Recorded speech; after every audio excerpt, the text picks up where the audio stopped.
자, 오늘 본문으로 여러분 세 번째 설교를 하고 있습니다. 세 번째 하는 설교지만 첫 번째, 두 번째, 세 번째 모두 중심에 두고 있는 구절이 다 다르지요. 첫 번째 설교는 4절이 중심이었습니다. 4절에서 나오는 택함, 이 선택이라는 이 단어에 중심을 두고 말씀을 드렸죠. 여기서 선택은 예정론, 선택론이라는 사람들이 만들어낸 교리가 아니라 예수님, 바울, 데살로니가 교회 교인들, 그리고 마케도니아와 아가야 교인들, 그리고 우리들로 연결되는 일종의 본받는 사랑의 체인, 그런 선택이다, 이런 이야기를 제가 말씀드렸습니다. 그리고 지난주일 두 번째 설교는 6절이 중심이었습니다. 본받는 사람이 되자라는 말씀을 나눴는데, 무엇을 본받아야 되느냐? 바울 사도는 오직 예수 그리스도의 십자가 죽음을 본받아라, 이렇게 이야기를 했죠. 나를 죽이고 세속을 죽이고 그리스도 예수의 삶을 살아라, 겸손하게 살아라, 나를 비울 수 있는 그런 영성을 본받으라라는 그런 말씀을 나눴습니다. 제가 방금 지난 두 주간의 그런 말씀을 짧게 요약했는데 굉장히 중요한 그런 말씀이었어요. 여러분 유튜브 채널 늘푸른 하이교회 TV에 지난 설교가 잘 업로드되어 있습니다. 시간 내어서 이 말씀은 또 들어주시기를 제가 권면합니다. 우리가 반드시 견지해야 할 신앙의 기본기가 응축된 대단히 중요한 그런 말씀으로 여겨집니다. 다시 듣기를 반복해서 여러분 신앙생활에 유익함이 되기를 기원합니다. 그리고 오늘 말씀도 여러분 지난 시간 못지않게 중요합니다. 지난 시간 이야기가 신앙의 중요한 원리에 대한 것이었다면 오늘 말씀은 이 원리를 어떻게 이 삶에서 구현할 수 있을까 하는 질문에 대한 대답이에요. 그러니까 우리가 하는 이 신앙의 원리는 기본적으로 악한 사람으로 가득 찬 인본주의와는 전혀 다른 방향이 있죠. 나를 비워내고 십자가 죽음을 사랑하고 예수 그리스도를 본받는 일, 여러분 이런 일들이 어떻게 가능할까요?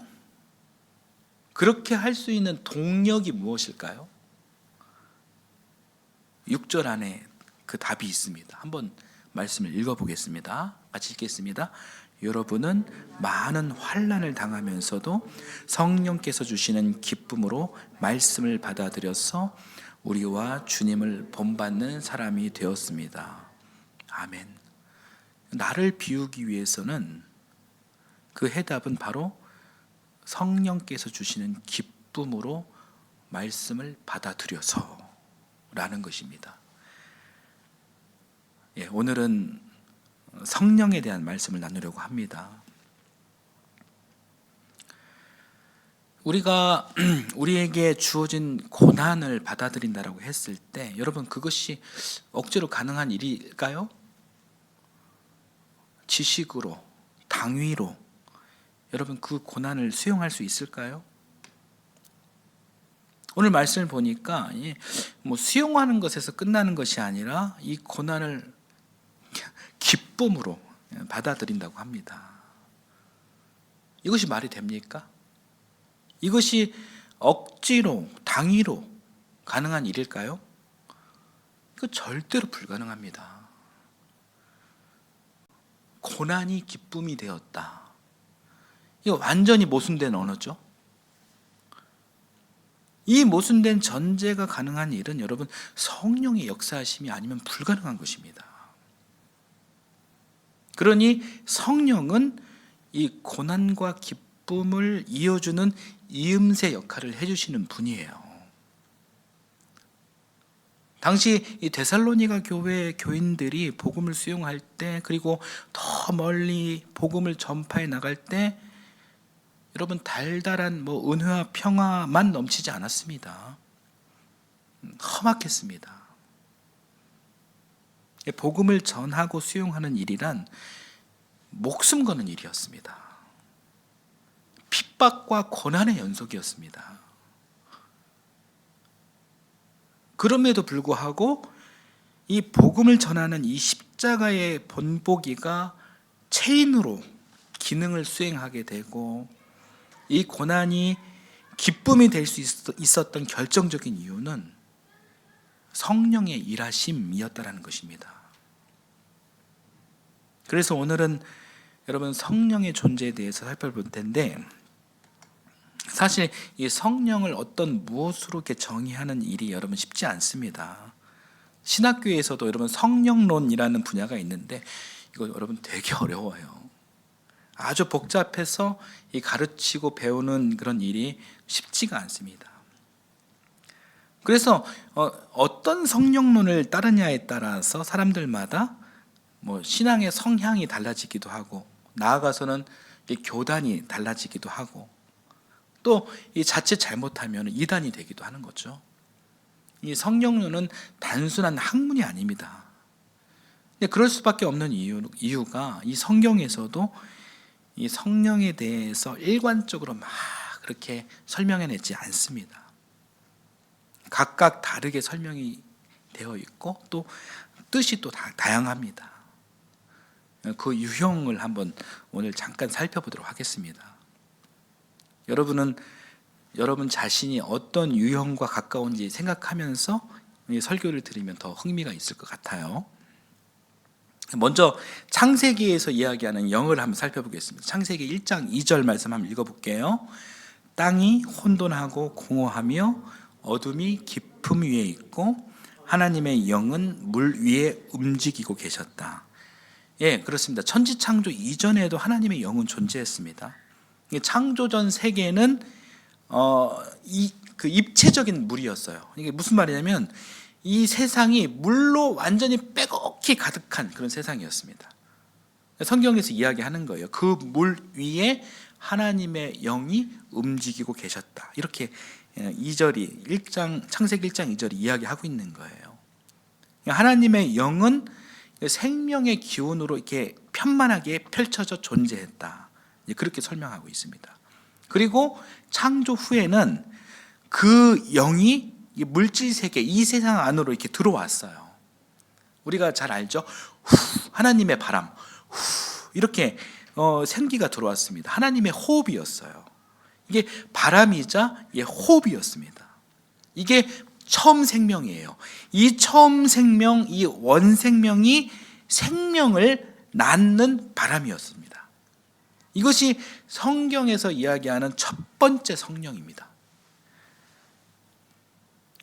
사실 우리는 지금 그 영으로 살고 있는 거예요. 우리가 지금 숨을 쉬는 것도 우리가 우리 자체가 우리가 호흡하는 것이 아닙니다. 이 피조 세계 속에 이미 편만하게 펼쳐져 있는 영, 하나님의 영, 그 영의 호흡 속에 우리가 지금 숨을 쉬고 있는 것입니다. 그 영이 지금 우리를 살리고 있는 것입니다.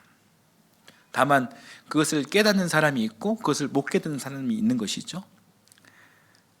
우리가 우리 인생을 겸손하게 고백하려면은 우리가 쉬고 있는 이 숨을 내가 숨쉬기를 원하기에 숨을 쉰다, 그것이 아니라 하나님의 호흡 속에서 내가 생기를 얻어가면서 내 생명이 존재합니다. 이렇게 고백하는 것입니다. 여러분, 이것이 구약이 이야기하는 성령입니다. 그리고 이 구약의 영이 이 사도행전으로 이렇게 오면서 좀 다르게 또 설명이 돼요. 사도행전 2장 2절, 3절, 4절 말씀을 또 한번 읽어보겠습니다. 그때에 갑자기 하늘에서 세찬 바람이 부는 듯한 소리가 나더니 그들이 앉아있는 온 집안을 가득 채웠다. 그리고 불길이 솟아오를 때 혓바닥처럼 갈라지는 것 같은 혀들이 그들에게 나타나더니 각 사람 위에 내려앉았다. 그들은 모두 성령으로 충만하게 되어서 성령이 시키는 대로 각각 방언으로 말하기 시작하였다. 각각 방언으로 말하기 시작하였다. 그러니까 사도행전에서는 이 성령을 아주 강력하게 설명하죠. 강한 바람과 같은 존재, 불같은 존재, 그 존재가 각 사람 위에 임하니 방언이 터지기 시작했다. 이 말씀만 봐도 정말 이 성령은 정말 강력하고 아주 역동적인 그런 존재로 이렇게 묘사되어 있음을 우리가 알 수 있죠. 여러분, 이 영은 과거 100년 동안 한국 기독교의 성령의 상을 지배했습니다. 지금은 타계하신 여의도 순복음교회 우리 조용기 목사님께서 이 성령 운동을 전개해서 우리나라에 엄청난 붐을 일으켰습니다. 세례를 받을 때 우리가 속한 이 장로교나 대부분 교단은 이렇게 물세례만 주잖아요. 그런데 이 순복음교회는 물세례만으로는 안 됩니다. 성령 세례도 받아야 됩니다. 그래서 이 성령 세례식을 의무적으로 그렇게 해야 그러니까 재직이 될 수 있다라는 거예요. 성령 세례식을 할 때 이 성령 받은 무언가의 증거가 있어야 세례를 받을 수가 있어요. 이 성령 받은 증거가 무엇이냐면은 방언이에요. 그래서 이 방언을 아주 잘 터뜨리는 목사님을 이렇게 모셔다가 사람들을 모아놓고 이렇게 부흥회를 하고 막 기도하면서 이 방언을 만들어내는 그런 풍경이 이 순복음교회 안에는 있습니다. 그런 장면이 초기에는 좀 이렇게 이단스럽다라고 했지만 그 일로 그 교회가 뭐 폭발적으로 성장하고 또 성령의 임재하심이 인정되면서 비교적 점잖다고 하는 이 장로교뿐만 아니라 모든 교단에서 이 순복음교회의 성령 운동을 따라했죠. 그런 역사가 있습니다. 제가 이 순복음에 대해서 감히 판단할 수는 없습니다. 실제 그 지난 과거에 가난하고 배고픈 시절에 우리나라의 그리스도인들을 붙잡아 준 것은 이 순복음 중심의 성령 운동이었어요. 자명한 사실이에요. 저랑 조금 결이 다른다 할지라도 제가 감히 판단할 수 없는 영역입니다. 굉장히 중요한 역할을 했죠. 그런데 문제는 그 이적과 기적에 심취해서 이 땅의 현실을, 이 땅의 역사를, 이 삶의 이 고귀한 순간순간을 소홀히 하고, 그래서 가정도 버리고 친척도 버리고 회사도 버리고 초월적 하나님만 바라보는 이 영지주의적 신앙생활 태도가, 그런 태도가 문제인 것이죠. 그러니까 내재적 하나님은 없고 이 초월적 하나님만 있다, 그것이 문제입니다. 그렇지만 이 초월적 하나님을 통해 그 어려운 보릿고개를 우리 할머니, 할아버지 세대 어르신들이 넘어갈 수 있었다는 사실은 확실한 것이고, 이 초월적 하나님을 향하는 이 신앙이, 이 성령운동이 오늘 우리 신앙에도 무시될 수 없는 굉장히 중요한 큰 그런 성령운동인 건 사실입니다. 자, 이런 바람 같은 성령, 불 같은 성령이 우리 사도행전에서 또 소개하고 있죠. 그리고 요한복음에서 나오는 성령은 또 살짝 달라요. 또 여기서 나오는 성령은 한마디로 이야기하자면 진리의 영이에요. 예수 그리스도가 어떤 분이시냐, 누구시냐? 이분은 하나님의 현현이다. 하나님은 진리다. 예수 그리스도는 우리로 하여금 진리를 알게 하는 영이시다라는 거예요. 사도행전의 영은 이 초월적 하나님을 체험하게 하는 그런 영이다. 요한복음의 영은 이 초월적 하나님을 가르치는 영, 알게 하는 영, 깨닫게 하는 영이다. 이게 요약하면 그렇습니다. 요한복음은 그렇고요. 그리고 또 이 바울 서신의 영은 또 무엇이냐? 자, 말씀 몇 구절을 한번 찾아보겠습니다. 먼저 로마서 5장 5절 말씀입니다. 같이 한번 읽어볼게요. 이 희망은 우리를 실망시키지 않습니다. 하나님께서 우리에게 주신 성령을 통하여 그의 사랑을 우리의 마음속에 부어주셨기 때문입니다. 우리 마음속에 사랑을 부어주시는 분이시다. 자, 8장 2절도 한번 읽어볼게요. 그것은 그리스도 예수 안에서 생명을 누리게 하는 성령의 법이 당신을 죄와 죽음의 법에서 해방하여 주었기 때문입니다. 여기서 죄와 죽음의 법은 유대인들이 사람을 평가하고 판단하고 정죄하는 그런 율법의 조문들을 말하는 거예요. 이 율법에서 해방시키는 역할을 하시는 분이 바로 성령님이시다. 이런 이야기를 하는 것입니다. 자, 그리고 로마서 8장 15절, 16절 두 말씀도 한번 또 읽어보겠습니다. 여러분은 또다시 두려움에 빠뜨리는 종살이의 영을 받은 것이 아니라 자녀로 삼으시는 영을 받았습니다. 그래서 우리는 그 영을 하나님을 아빠, 아버지라고 부릅니다. 바로 그때에 그 성령이 우리의 영과 함께 우리가 하나님의 자녀임을 증언하십니다. 아멘. 이 말씀은 성령은 우리 삶을 종살이하고 옥죄게 하는 두려움에서 해방하게 하신다라는 이야기예요.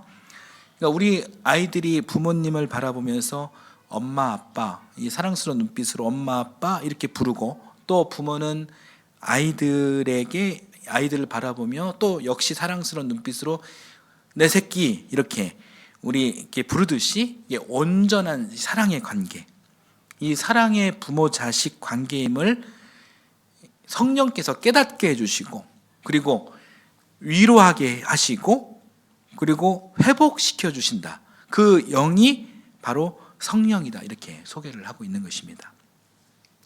또 한 구절 읽어보겠습니다. 로마서 8장 26절 같이 읽겠습니다. 이와 같이 성령께서도 우리의 약함을 도와주십니다. 우리는 어떻게 기도해야 할지도 알지 못하지만 성령께서 친히 이루 다 말할 수 없는 탄식으로 우리를 대신하여 간구하여 주십니다. 아멘. 그러니까 우리 삶 안에서 우리가 우리 스스로를 감당하지 못할 때, 그럴 때가 있잖아요. 그럴 때 우리를 대신해서 기도해 주시고 우리를 대신해서 간구해 주시는 분이 바로 성령님이시다라는 거예요. 우리 삶 안에 아주 밀접하게 동행, 동거, 동락하시는 그런 분이시다라는 것입니다. 자, 고린도전서 12장을 또 보겠습니다. 이 장에서는 배경이 그래요. 여러 사람들에게 각기 은사를 나눠 주셨다는 이야기가 이렇게 나오면서 이제 말씀들이 전개되는데, 우리 11절만 한번 확인해 보겠습니다. 이 모든 일은 한 분이신 같은 성령이 하시며 그는 원하시는 대로 각 사람에게 은사를 나누어 주십니다. 예, 여기까지 일단 읽을게요. 성령은 각 사람에게 달란트를 나눠 주신다라는 그런 말씀입니다.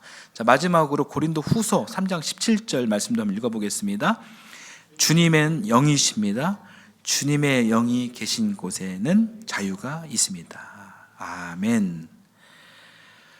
예, 바울 서신에서 성령의 이야기가 굉장히 많지만 대표적 몇 개만 우리가 이제 봤습니다.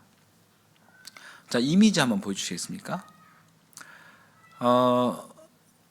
창세기에서 성령은 이 땅에 편만하게 펼쳐져 있는 그런 기운이었다면, 사도행전에서는 이 성령은 우리로 하여금 초월적 능력을 체험케 하는 그런 영이었다, 이렇게 이야기하고 있고요. 또 요한복음에서는 성령은 사람으로 오신 예수님을 초월적 하나님 아들임을 알게 하는 진리의 영이다, 이렇게 또 설명하고 있고요.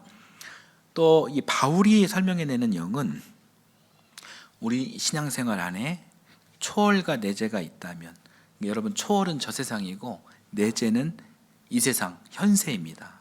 이 바울이 말하는 영은 초월적 중심이 아니라, 물론 초월을 향하고는 있죠. 분명히 종말론을 이야기합니다. 초월을 향하고는 있지만 내재적 중심에 가깝다는 것입니다. 신학 수업을 하는 것 같죠. 근데 이런 이야기를 여러분들이 알 필요성이 있습니다. 그래서 이 바울이 말하는 바는, 이 성령을, 바울이 말하는 성령을 한마디로 요약하자면, 우리가 숨을 쉬는 오늘 이 시간, 우리가 이 땅에 사는 동안 우리가 그리스도인으로서, 기독교인으로서, 하나님의 자녀로서 잘 살 수 있도록, 우리가 행복하게 살 수 있도록 돕는 역할을 해주시는 분이 바로 성령님이시다라는 것입니다. 이 바울 사도가 말하는 성령 체험이란 여러분 신비 체험 이런 것이 아니에요. 오늘 살아내는 내 삶의 현장 속에서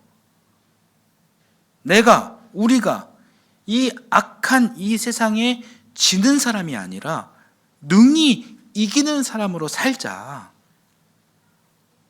예수 그리스도를 내 삶의 주로 고백해야 하는데 여러분 그것이 십자가고 고난이다. 이 세상을 이기며 사는 일 참으로 힘들고 어려우니 우리에게 힘을 주시고 은사를 주시고 기도와 간구도 대신하시며 함께 하시며 함께 웃고 함께 웃으시는 그 분이 바로 성령님이시다라는 그런 이야기를 하는 것입니다. 찬양 중에 이런 찬양이 있어요. 따스한 성령님 마음으로 보내 내 몸을 감싸며 주어지는 평안함 만족함을 주시네 부르신 곳에서 나는 예배하네 어떤 상황에도 나는 예배하네 부르신 곳에서 나는 예배하네 어떤 상황에도 나는 예배하네. 이 성령님과 함께하는 인생에는 여러분 그럼에도 불구하고 여러분 은혜가 있습니다. 그 은혜를 여러분 생각하면서 오늘 핵심 본문인 데살로니가전서 1장 6절을 다시 한번 읽어보겠습니다. 여러분은 많은 환난을 당하면서도 성령께서 주시는 기쁨으로 말씀을 받아들여서 우리와 주님을 본받는 사람이 되었습니다. 아멘. 이 고난을 당하고 있는데 성령께서 무엇을 주십니까? 기쁨이에요. 여러분 이 모순되는 이야기를 여러분의 똑똑한 지적으로 이해하는 것이 아니라 여러분 영적으로 이해하시길 바랍니다. 그리고 여러분 이것을 삶으로 적용하셨으면 합니다. 비록 필연적으로 어려움이 있지만 예수 그리스도를 알게 되면서 우리 신앙의 본질인 십자가의 삶을 우리가 기쁨으로 우리가 받아 안을 수 있도록 우리 성령께서는 우리를 도우십니다. 여러분 이 해석을 좀 더 진화시켜 보면요, 성령께서는 우리가 삶을 집중할 수 있도록 도와주십니다. 여러분 여기 십자가를 한번 봐주십시오. 이 십자가와 고난은 여러분 우리 삶의 필연적인 것들입니다. 우리 삶이라는 것이 다 그런 것이죠. 고난의 연속이죠.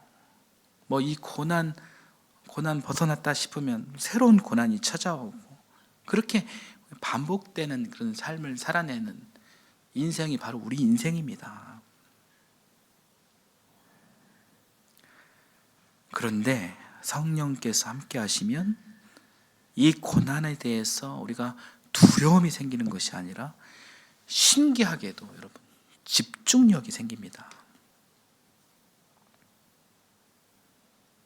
여러분 이게 무슨 말이냐면 사진을 한번 보여주시겠습니까? 여러분 제가 한때는 로스터였습니다. 커피 원두를 로스팅한 경험을 살려가지고 한번 설명을 해보겠습니다. 제가 수년 동안 많은 그런 커피를 볶았지만 참 신기하게도 여러분 각자의 원산지 커피콩마다 이 맛과 향이 달라요. 모두 독특하고 매력적이에요. 그 중에 저는 3가지 커피콩에 집중했습니다. 에티오피아 예가체프, 브라질 산토스, 그 다음에 과테말라 안티구아, 이 3가지였습니다. 이 3가지 다 맛이 달라요. 그런데 이 3가지를 블렌딩, 섞어보니 굉장히 기가 막힌 그런 맛이 나왔습니다. 그렇게 블렌딩한 원두를 핸드 드립으로 내렸습니다. 잘 추출된 커피 맛을 봅니다. 아주 집중해서 맛을 봅니다. 그러면 맨 처음 에티오피아 예가체프의 이 신선한 이 과일 향이 혀끝을 턱 쏩니다. 그리고 나서 브라질 산토스의 쓴맛이 온 입안을 감쌉니다. 여러분 쓴맛 싫어하시죠? 인생의 쓴맛도 여러분 싫어하시죠? 그러나 이 커피든 인생이든 이 쓴맛은 여러분 필연적으로 존재합니다. 그런데 그 쓴맛은 정말 신기하게도 기분 나쁜 쓴맛이 아니라 아주 기분 좋은 쓴맛이에요. 이 쓴맛을 느낀 후 커피가 목으로 이렇게 넘어가면서 이 혀 안쪽에서 감도는 그런 신기한 맛이 또 있어요. 그 맛은 달지 않는 초콜릿 맛이에요. 그 향의 여운이 깊이 남습니다. 이 맛을 잡아주는 원두가 과테말라 안티구아예요. 여러분 오늘 제가 예배 후에 커피를 한번 맛있게 내려드리겠습니다. 한번 집중해서 제가 이렇게 은유적으로 표현한 그 맛을 한번 느껴보십시오. 제 그 블렌딩은 아니지만 아마 비슷한 느낌을 체험하실 수도 있습니다. 오묘하지만 참 아름답습니다. 그 쓴맛이. 여하튼 간에 이 블렌딩의 맛과 향에 집중하면 이게 단순한 쓴맛이 아니라 이 오묘하면서도 이 아름다운 여러 가지를 느낄 수가 있게 되는 거예요. 알게 되고 깨닫게 되는 것이 있게 됩니다. 그런 것처럼 이 성령께서 주시는 집중력을 우리가 발휘해 본다면 나에게 오는 쓴맛, 고난, 십자가가 이 단순한 부정적 요소가 아니라 우리에게 우리의 유익이 될 수 있음을 우리가 깨달을 수 있습니다. 그 쓴맛이 그 십자가가 아름다운 것임을 깨달을 수가 있습니다. 예수님을 따라가는 삶이 여러분 결코 쉽지 않습니다. 나를 비우고 나를 부정하고 이 십자가를 본받는 삶이 여러분 어찌 쉽겠습니까? 그러나 우리는 여러분 집중해야 합니다. 나에게 주신 십자가는 무엇인지, 이 십자가는 나에게 어떤 의미가 있는 것인지, 과연 주님께서 나를 어떻게 사용하실 것인지, 이런 집중을 해야 하는데 사실 이 집중이 참 어려워요. 왜 집중을 하지 못할까요? 가시적인 이유로는 우리 앞에 놓여진 이 고난과 환난이, 이 십자가가, 내가 지고 있는 이 십자가가 너무 무겁고 강력해서 일 것이고요.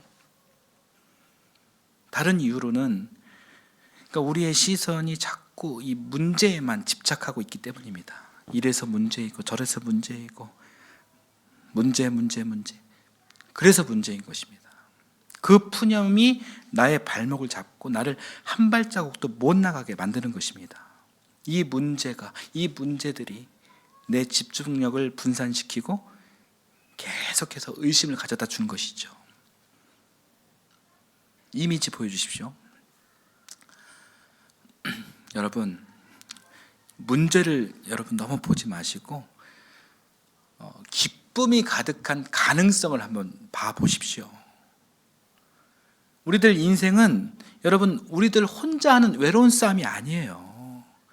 우리가 하는 일이 참으로 선한 일이고 그것이 하나님 영광을 위한 일이라면 여러분 반드시 성령께서 함께 하십니다. 성령님은 기꺼이 기쁘게 그 일을 할 수 있도록 도와주시고 기도하시고 간구해 주시는 분이십니다. 여러분 중심을 잘 잡아야 하십니다. 잡아야 되십니다. 여러분 저도 저의 목회도 여러분 중심을 잘 잡아야 합니다. 앞으로 여러분 우리 교회가 성장하고 또 교인들도 많아질 텐데 여러분 저의 목회도 그 많은 교인들의 문제만을 따라다니는 그런 목회가 되면 안 되죠. 제가 중심을 잘 잡아야 합니다. 제가 중심을 잘 잡는 일이란 이 교인들에게 기쁨이 될 수 있는 근본적인 힘, 성령, 이 성령을 알게 해주고 깨닫게 해주는 일입니다.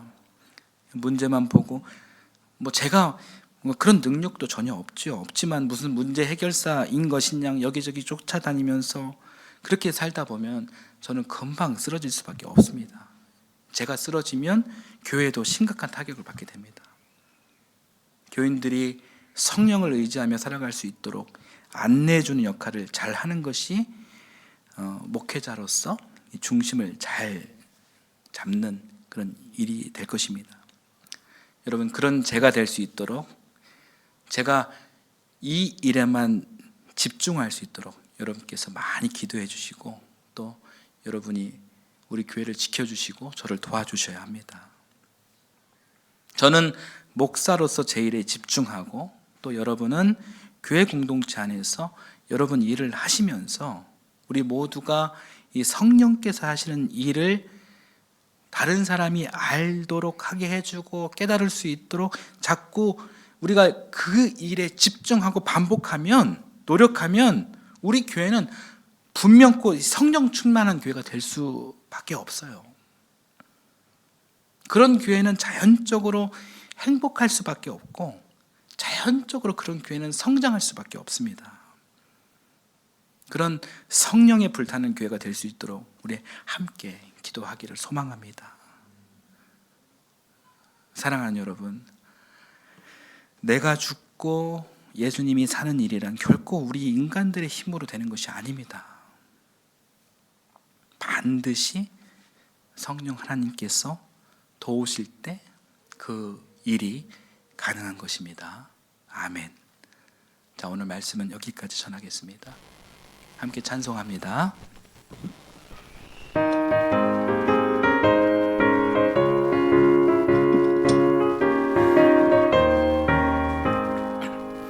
내가 매일 기쁘게 순례의 길 행함은 주의 팔이 나를 안보하며 내가 주의 큰 복을 받는 참된 비결은 주의 영이 함께함이라. 성령이 계시네 할렐루야 함께하시네. 좁은 길을 걸으며 밤낮 기뻐하는 것 주의 영이 함께함이라. 전에 죄에 빠져서 평안함이 없을 때 예수 십자가의 공로 힘입어 그 발 아래 엎드려 잠든 평화 얻음은 주의 영이 함께함이라. 성령이 계시네 할렐루야 함께하시네. 좁은 길을 걸으며 밤낮 기뻐하는 것 주의 영이 함께함이라.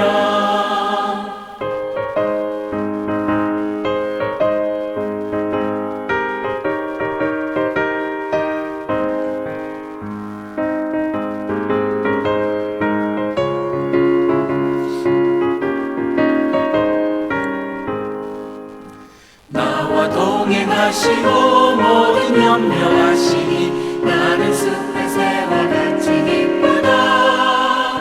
내가 깊은 밤으로 주의 뜻을 행하면 주의 영이 함께함이라. 성령이 계시네 할렐루야 함께하시네. 좁은 길을 걸으며 밤낮 기뻐하는 것 주의 영이 함께함이라.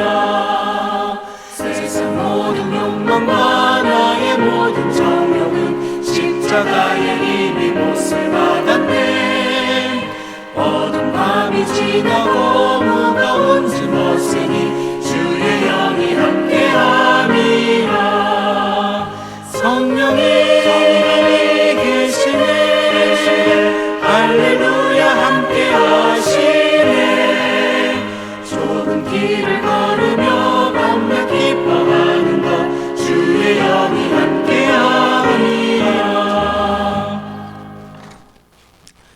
사랑의 하나님, 오늘 말씀을 통해 환난 중에도 성령께서 주시는 기쁨으로 말씀을 받는 신앙의 놀라운 신비를 일깨워 주시니 감사드립니다. 우리가 살아가며 만나는 고난과 십자가를 연약한 우리 인간의 의지로 견디는 것이 아니라 오직 성령의 역사하심으로 기쁘게 받아내게 하옵소서. 문제에만 집착하여 낙심하던 우리의 시선을 거두어 주시고 성령 하나님께서 우리 곁에서 열어주시는 소망과 가능성에 집중하는 영적인 거룩한 능력을 허락해 주옵소서. 특별히 우리 늘 푸른 하이교회 이 공동체가 성령 충만한 공동체가 되어 사랑과 환대를 실천하며 행복하게 성장할 수 있도록 인도하시고 축복하여 주옵소서. 이 시간 주님의 은혜를 기억하며 귀한 예물을 바칩니다. 11조를 믿음으로 바치는 손길을 축복하여 주시옵소서. 때에 따라 감사하여 드리는 손길을 축복하여 주옵소서. 또 주님의 복음을 널리 전파하고자 선교 헌금을 바치는 그 손길을 기억하시고 성령의 은혜를 허락하여 주시옵소서. 빈손으로 오지 않고 귀한 예물을 드리는 이 손길을 주여 거룩히 여겨주시고 축복하여 주시옵소서. 이 모든 말씀 우리의 약함을 불쌍히 여기시고 도우시고 우리를 대신하여 늘 기도하시고 간구하시는 성령 하나님 예수 그리스도의 이름으로 기도드립니다. 아멘.